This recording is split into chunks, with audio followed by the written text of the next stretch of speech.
All right. Welcome back, everyone. It was a brief break, but I'm glad to see you all have rejoined us as we continue to populate the room. I will also want to just thank again Nicole Lance and her great inspirational keynote. And now we're ready to pivot on to another great topic, vitality. So with that being said, I want to introduce our next speaker.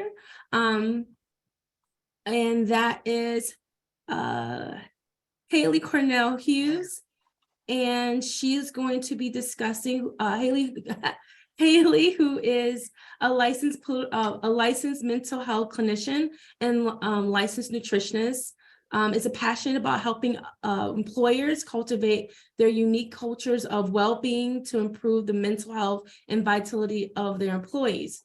She leverages her experience in psychology, clinical research, nutrition, health benefits, public health, and corporate well-being to support diverse workforces across the country.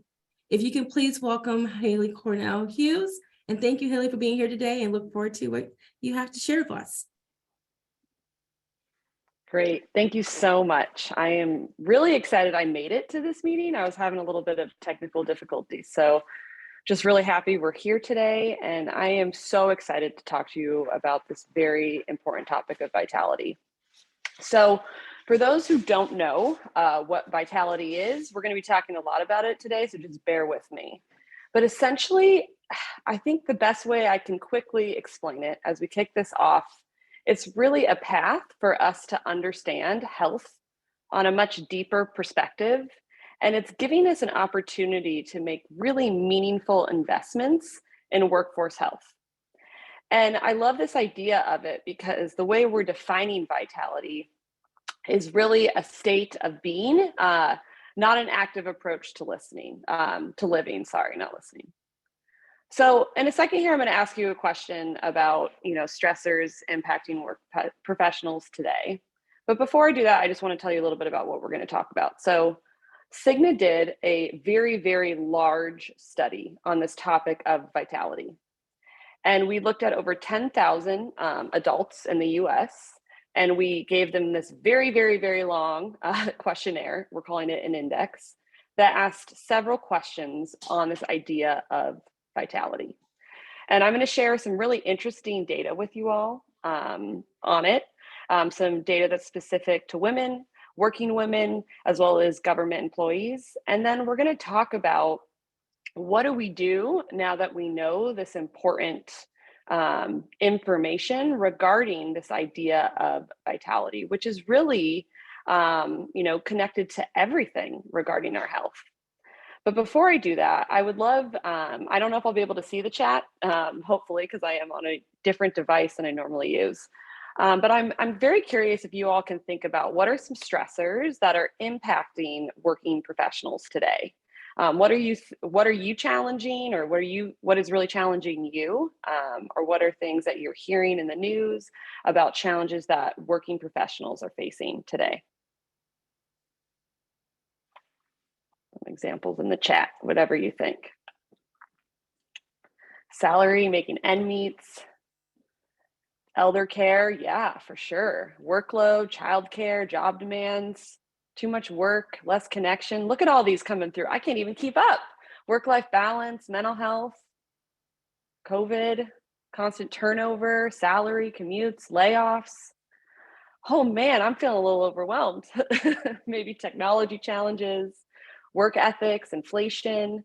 I mean, we could probably spend the rest of today really thinking about the different challenges that we are facing collectively, right? There is a lot going on, right? Thank you for putting those examples in the chat. And I think vitality is not the answer to all of these stressors or challenges that we're facing, but what it's doing, in my opinion, is creating a dialogue about what we can do moving forward. So we're going to think about those challenges that we're facing today, and we're going to layer on this idea of vitality on maybe a path forward on how to address some of these stressors that we're facing, right? Can we move to the next slide? That would be great. So vitality is a catalyst for growth. It's a way for us to really face some of those stressors, like I said, in our lives. And the definition of this word vitality is really the capacity to pursue life with health, strength, and energy.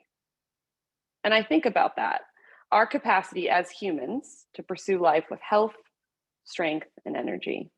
And I'm going to share some data with you in just a minute, but for majority of the people who took this survey, 10,000 US adults, most of us aren't doing very well in this idea of vitality with that ability to pursue life with health, strength, and energy. And I think about all those stressors we just put in the chat. That's what's really impacting this, right? So let's dive a little bit deeper into this idea. So you'll notice a lot of words are on this V graphic here. And what vitality is really encompassing is all these different metrics or dimensions of health. So you'll notice that there's physical, spiritual, emotional, environmental, social, occupational, financial, intellectual. I mean, that's a lot of dimensions I just talked through. And we kind of need all of those to be fulfilled to really achieve those big three words you see in the center, which are relatedness, autonomy, and competence. And those are really connected to a certain psychological theory that really allows us to have control about our life or have the ability to make choices about our life. It's called the self-determination theory. And it's essential to have those, but we can't really have the ability to relate, have autonomy in our lives, feel competent in our jobs without all those above dimensions being fulfilled, if that makes sense.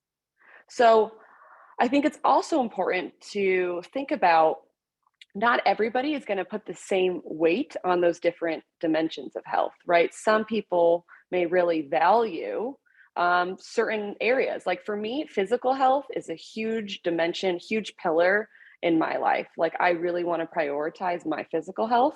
I'm a nutritionist and a therapist. So that's something that I spend a lot of time and energy cultivating.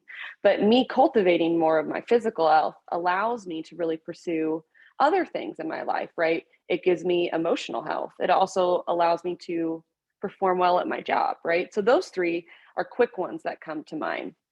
So all of us might not weight these dimensions in the same regard, but for us to really have that relatedness, autonomy, and competence in our lives, we want to achieve all those different dimensions of health. So the survey that we gave all these individuals assessed in all these different areas of health. And that's why this word vitality is so, I think, amazing, because it's very broad, right? It's such a holistic, a true version of a holistic metric of health. So let's dig a little bit deeper into some of these dimensions of health before I share the data with you. If we can move to the next slide. So these are the 8 dimensions, as you saw on the previous slide. I'm not going to walk through all of them.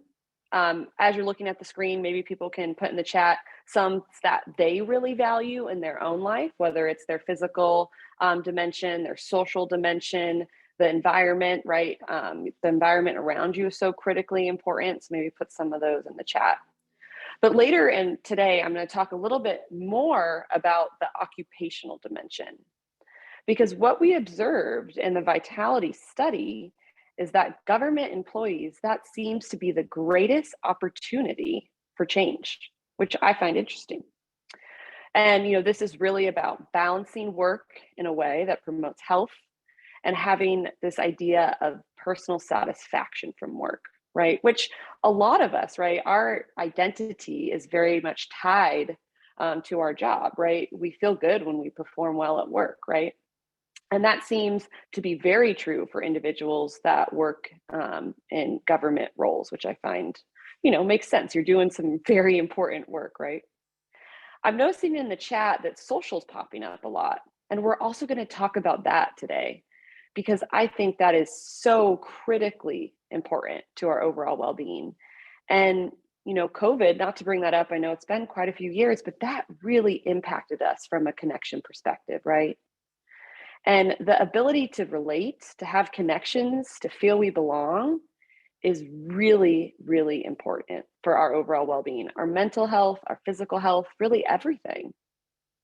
So this index, the Vitality Index, looked at these different 8 dimensions to identify where were we at, and what happened. It spit out a score from 0 to 100 in terms of how are we as individuals rating on this idea of vitality, which is looking at the 8 different dimensions of health that you see on the slide. So let's get more into the data, because we could talk about this data forever. Can we go to the next slide, please? Okay, so I'm gonna say a lot of data right now, but I could geek out on this for a very long time because it's really, really fascinating. So I want to start really broad with the data I'm sharing with you, and then as we move through it, we're going to get a little more granular. Okay, so this is vitality levels across the U.S., being inclusive of all genders, of everybody who took it. So 10,000 people is what this data is related to that I'm about to share with you all. Okay, so after we sent out this vitality index, we found that less than 1 in 5 U.S. adults had high vitality levels. Less than 1 in 5. That's not very many, right? We also observed that working women experience lower vitality, lower resilience, and higher levels of loneliness than working men.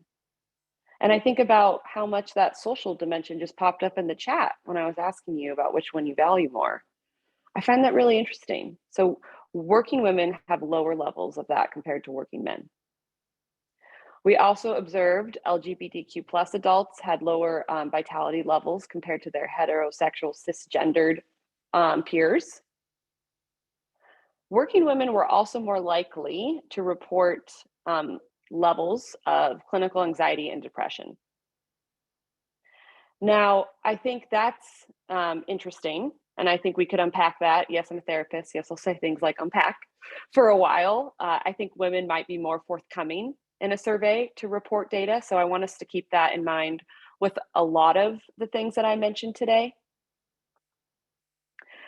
Additionally, 16% of women felt that their personal life suffered of work versus 21% of men. So, hey, ladies out there, we're doing better in the area of work-life balance. That was one of the most positive things that we found for women in the data, is that women are more inclined to put their personal life first, to put more emphasis on work-life balance. And another interesting thing that I found in the data is that women were more inclined to have control over their schedules, more inclined to advocate for flexibility in their work life, but they also are probably taking on more responsibilities at home sometimes. So that might be why they have more flexibility with their schedules. So we felt that we had, that our personal life suffered less than men did. The next one is only 45% of working women reported high resilience compared to 56% of working men. That's an 11-point difference in terms of feeling resilient. And that concerns me. And so I'm going to share some more data with you that's a little more specific on women that came out of this study. And I want to be inclusive of all genders and individuals that do not identify within the binary, but I have a limited data set that I'm pulling from. So just know that you were observed in the data, but I couldn't pull out something significant enough to share with you.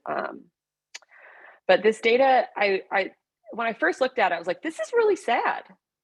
And I don't want us to look at this. I mean, it's International Women's Day. I want us to feel inspired by this data that I'm about to share with you. So let's go to the next slide. Oh, I have a little poll question first. Okay, so who had the highest vitality levels amongst these groups? 1, 2, or 3? What do we think? Let's put the answer in the chat. Non-working mothers, working mothers, or working non-mothers? I'm seeing consistent 3s. Okay, none of them. I got a lot of 3s, some 1s. Okay. I wish I had a drum roll sound effect. Okay, so can we flip to the next slide to reveal the answer? Working mothers. Out of all the women surveyed in this study, working mothers had the highest vitality levels, which I was surprised by a little bit. So we'll talk a little bit more as to why working mothers had the highest levels of vitality, but let's go to the next slide. Okay, so these are some big opportunities that we found in the data. So thinking more about what was really almost concerning to me in terms of women's vitality level in the study were the following. But once again, I want us to put the lens on, this is an area of opportunity, and I want us to turn this information into something actionable. And we're also putting on the lens that women might be more forthcoming with how they're actually doing compared to other genders, but we don't know for sure. Okay, so women were more likely to report that they felt a lack of belonging or equality in their community. And I have to pause on that. This idea of belonging, right? And feeling equality in their community. I mean, that's some powerful things. And we were 11 percentage points less than men on this in terms of feeling that we belong. And I have to ask myself, what's driving that gap? And I don't know if I have a perfect answer for you today, but I will say the idea of belonging, we know is so critically important. And Brene Brown and other women leaders do some amazing work on this topic. And it's really connected to, right, Abraham Maslow, right? This was part of his hierarchy of needs. We need to feel that we belong. And so components of this, right, we need to feel connected, supported, seen, and proud of who we are. And I feel like this is an opportunity also, a call to action for all of us to really band together. And how can we make other women feel more like they belong, right?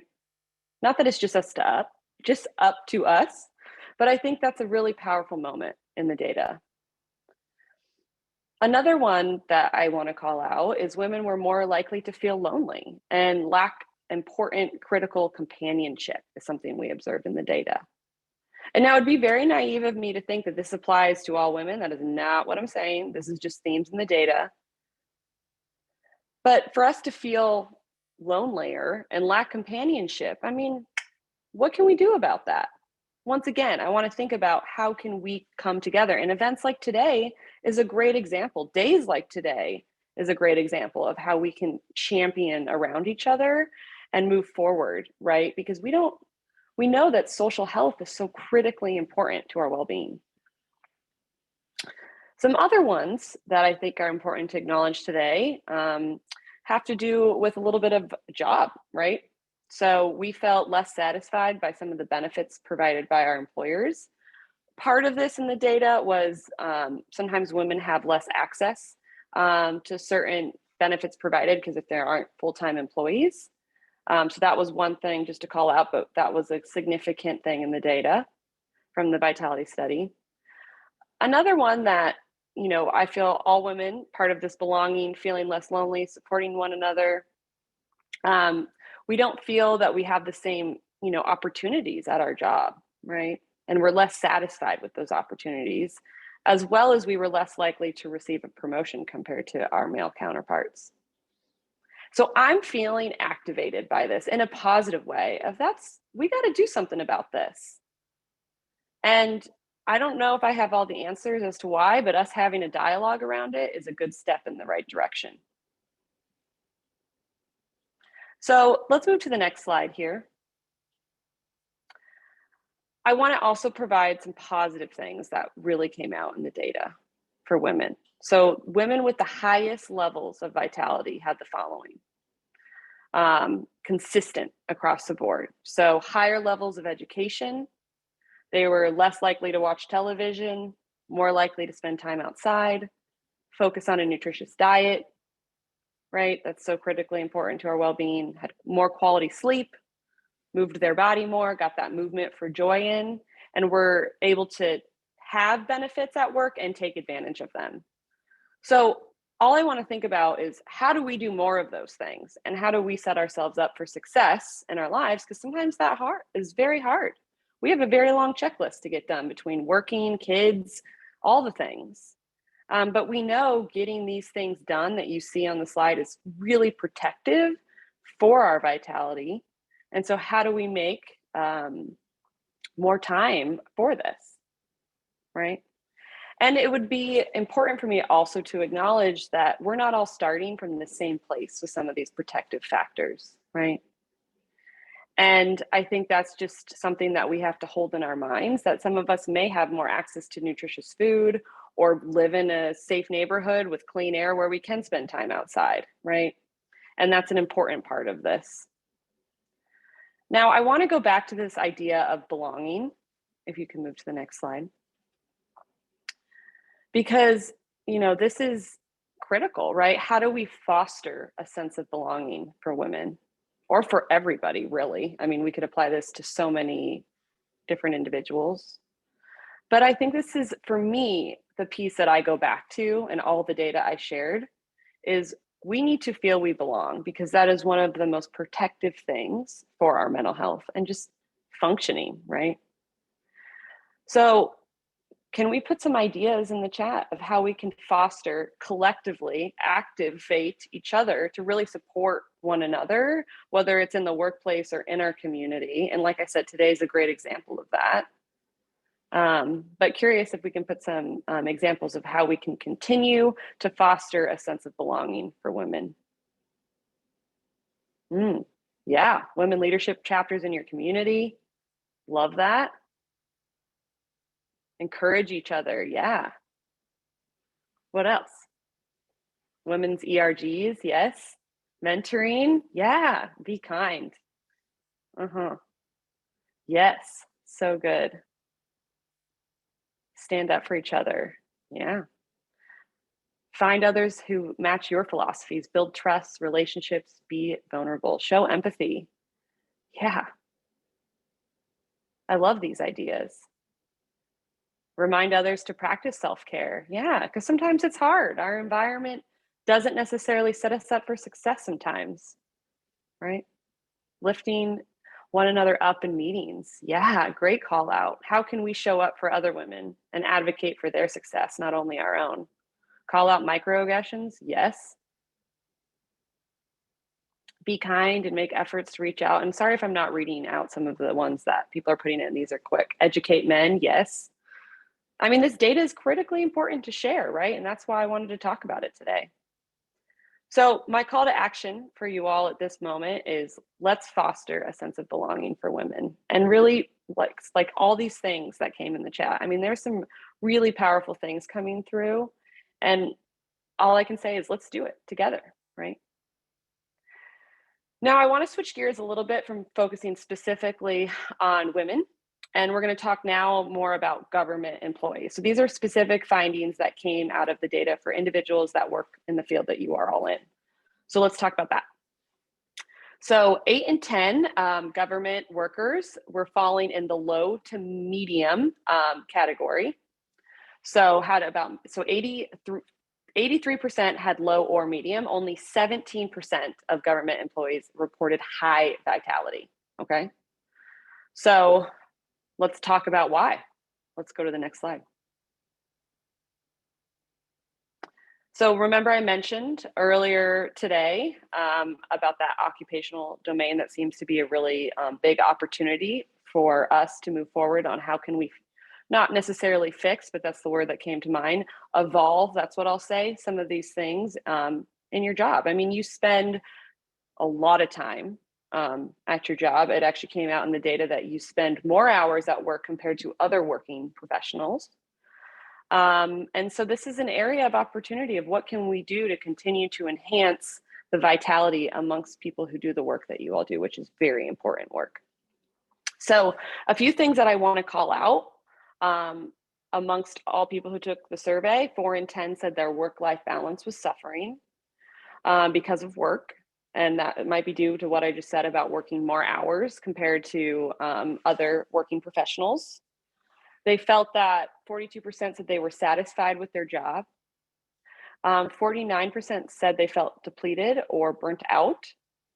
And that's an interesting one. So I found the general population for burnout rates is around 52%. And so government employees is at 49. So it is less than the majority. And I find that really interesting because some of the work that you do is very purpose driven, right? You are making a difference day in and day out for so many people, right? And one of the biggest things to combat burnout amongst working professionals is purpose driven work. And I think that is a big part of why, yes, you're working more hours. Yes, you might be feeling burnout, but you still feel really passionate about the work that you do. And I just can't ignore that idea of purpose driven work. So I think that's a component of that. So your domain of, or, your department of working professionals is doing better than the majority, which I think is awesome. But we still have work to do on burnout, but that's for a different conversation.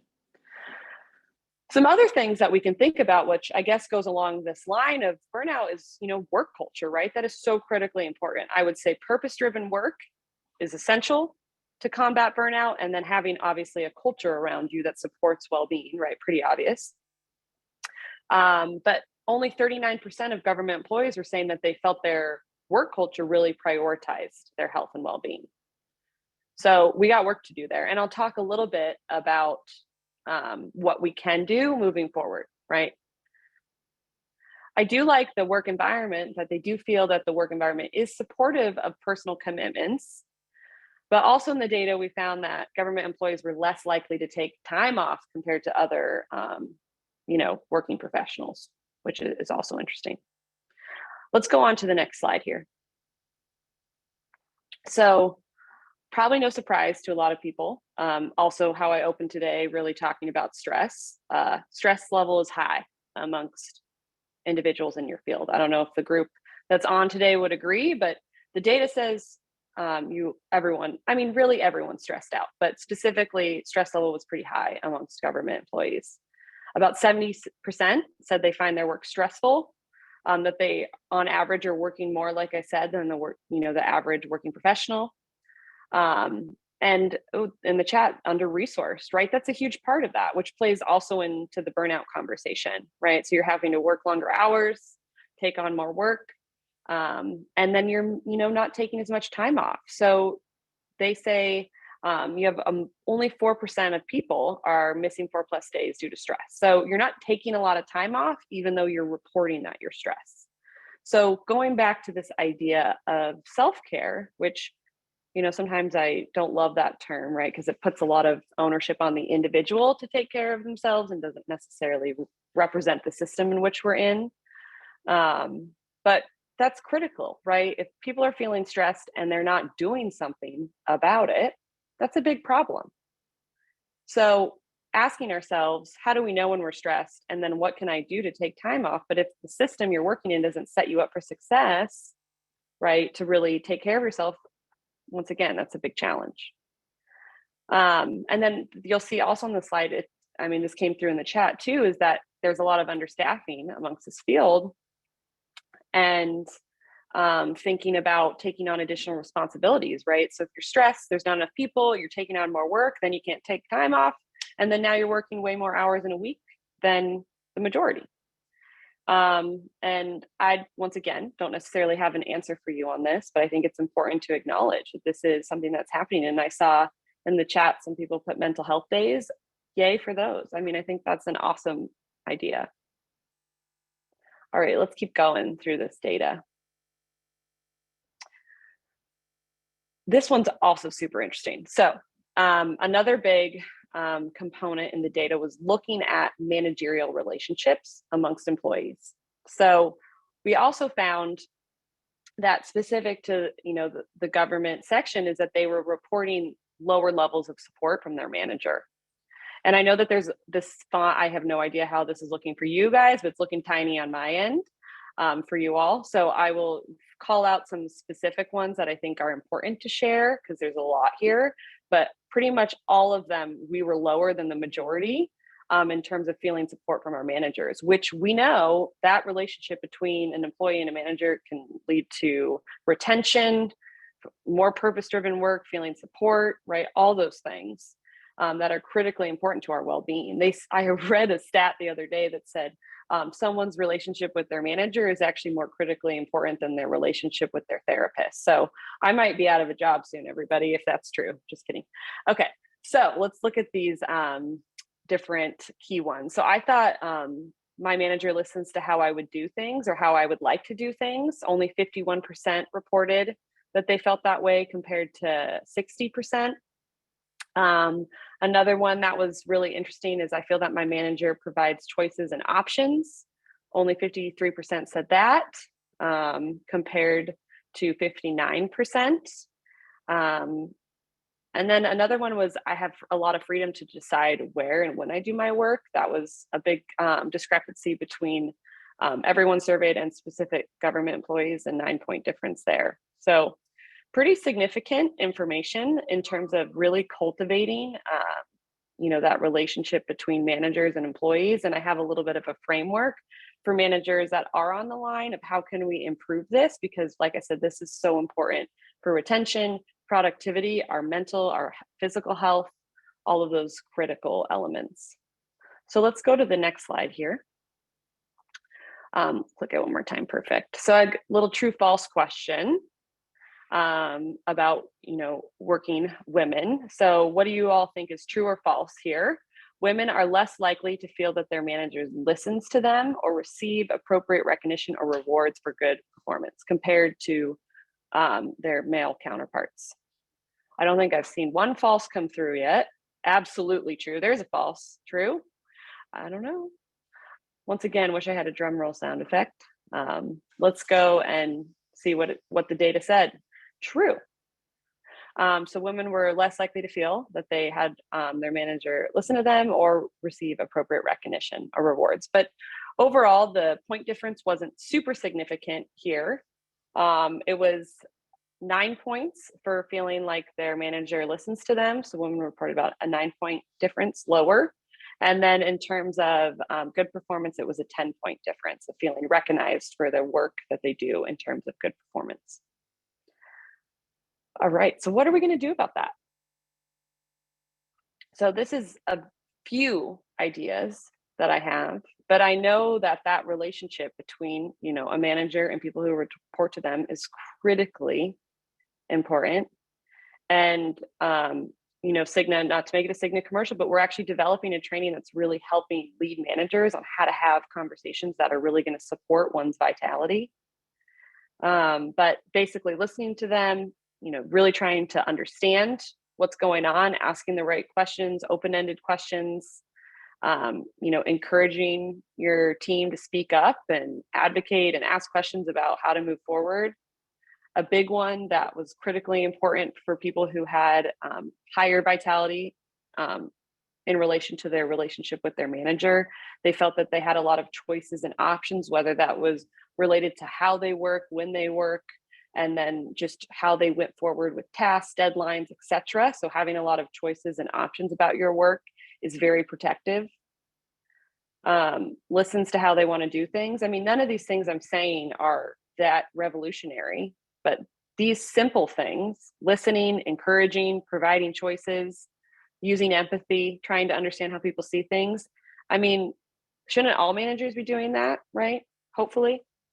But those are some critically important things that managers can consider moving forward to really help cultivate more vitality. So I'll repeat them: listening, hopefully non-judgmentally, right? Encouraging, providing choices, using empathy, listening to how your team wants to do things and how they see things, right? Okay. Hopefully that's somewhat inspiring for managers out there. Let's move on to really kind of bringing all this information together. So, no surprise to probably anyone here, our body and our mind are connected, right? And that's really what these 8 dimensions of vitality are trying to encompass, right? Not only our mind and our body, but also our environment as well. That there's several things that are influencing our health. And the deeper we can get in terms of understanding these dimensions is going to help. So also some of this relies on us as individuals, right? Of how can we better understand those different 8 dimensions within ourselves? What do we need to do to take care of ourselves? Which, right, that really does rely heavily upon self-awareness to understand, what they need to do to protect themselves and their well-being. Some of us know and some of us don't know. But, promoting vitality for ourselves must be intentional, as well as the larger system we exist in. So I'll give you some tips and things on what we can do, not only in the workplace, but also the individual, to really cultivate more of this vitality in our lives. Because we know, right, the health of the US population isn't doing very well. And we have some specific data also on government employees that came out of the vitality study that I'd love to share with you if you can go to the next slide. So here are some, really, important health-driven opportunities that we found to hopefully get us more motivated on what we can do to really protect ourselves. So like we said earlier, some of this data was really connected to feeling drained or tired, or they've lost their ability to get up and go, which, like I said, we are doing better than the majority of the population. But this is, critically important. So how can we cultivate more energy, right? Remember that definition of vitality, having strength and energy to pursue life, right? This is so important. So we know that this is an area of opportunity for government employees, because they're reporting that they feel drained, that they don't have as much satisfaction with their life, and they don't have the same opportunities for health. So let's go to the next slide. So sleep, there we go. That's what I wanted. So sleep, physical activity, and finding opportunities to recharge were so critically important, and an opportunity that came out in the data. So not many government employees are getting enough sleep. I don't feel anyone gets enough sleep these days, but finding opportunities to get more sleep that's so protective for our health and our well-being, right? Physical activity, which I like to say movement for joy, or joyful movement. It's a tenet of health at every size. The more that we can find opportunities to get joyful movement in our day, the better. And then additionally, recharging. So one opportunity, this could apply also to the workplace, is 1 in 5 said that they had a place to recharge within the workplace. So even finding quiet spaces, opportunities to step away from your computer so that you can recharge throughout the day could be an important thing to do moving forward. Let's go to the next slide. We also know that some of the chronic conditions are higher amongst government employees, which might be connected to some of the stress levels we were talking about earlier. Remember, 70% of government employees were reporting a high stress level, which is super connected to hypertension and high blood pressure, as well as high cholesterol. So finding ways to lower stress might be important in terms of finding areas to recharge. Moving our bodies can help lower stress, right? Getting that joyful movement in, as well as sleep, can help lower stress. So all really important. But 1 in 4 government employees have high blood pressure or hypertension, and 1 in 3 have high cholesterol. Let's go to the next slide. Thank you. So, really wrapping up today, can you click that one more time, please? Really boosting the vitality for you all and for employers. So I want to talk about both because they're obviously very related. So let's start with what employers can consider after today, hopefully, crossing our fingers, to boost more vitality in your workforce. So I think a few of these are easier to do than others. Foster positive work relationships, I think, is amazing. Thinking more about that idea of belongingness, right? So important.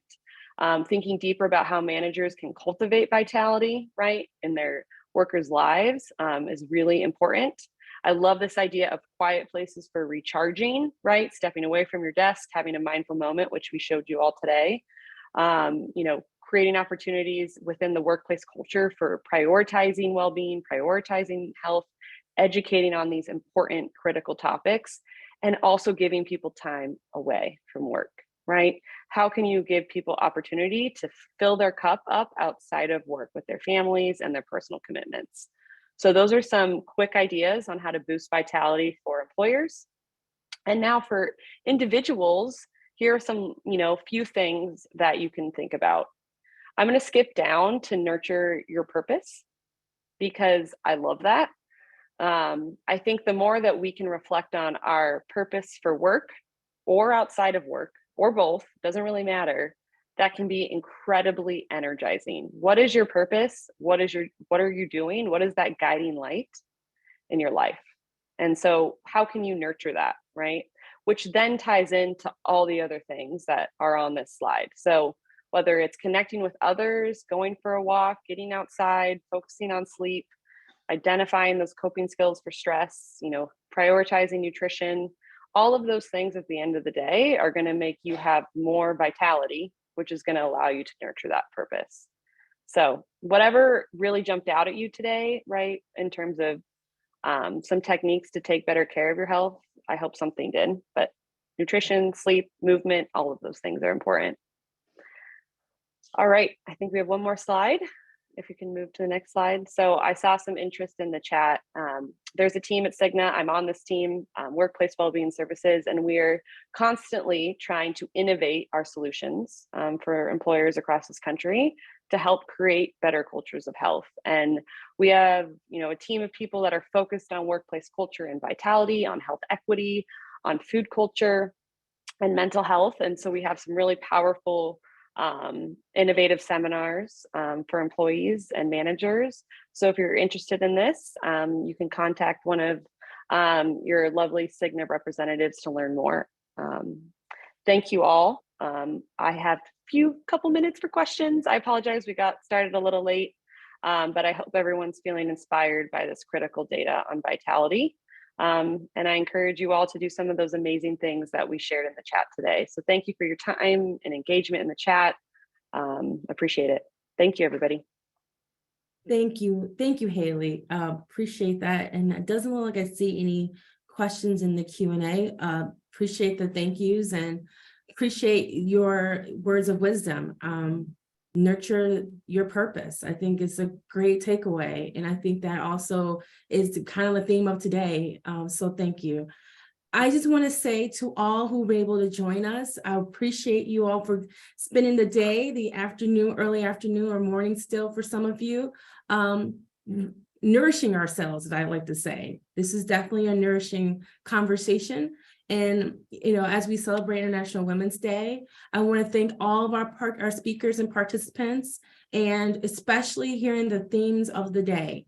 We really need to think about how do we put ourselves first and how we set those boundaries if in our workplace, as well as in our personal lives, to ensure that we nurture ourselves and continue to make sure that we come to a space safe mentally and as well as physically, ready to do our work. I just want to thank again our panelists this morning of local government professionals who explored their personal and professional worlds as we continue to work through the pandemic and the end of the pandemic. I would like to thank Nicole Lance again. Nicole and her 8 steps of wisdoms of how we should shape our decisions, and instead of being coward about it, but how to be courageous to build a life and a career that we love. And finally, to Hayley and her comments around resiliency and viability and how we can understand and make that part of our life to ensure health, strength, and energy. And thank you to all that have been a part of today's conversation.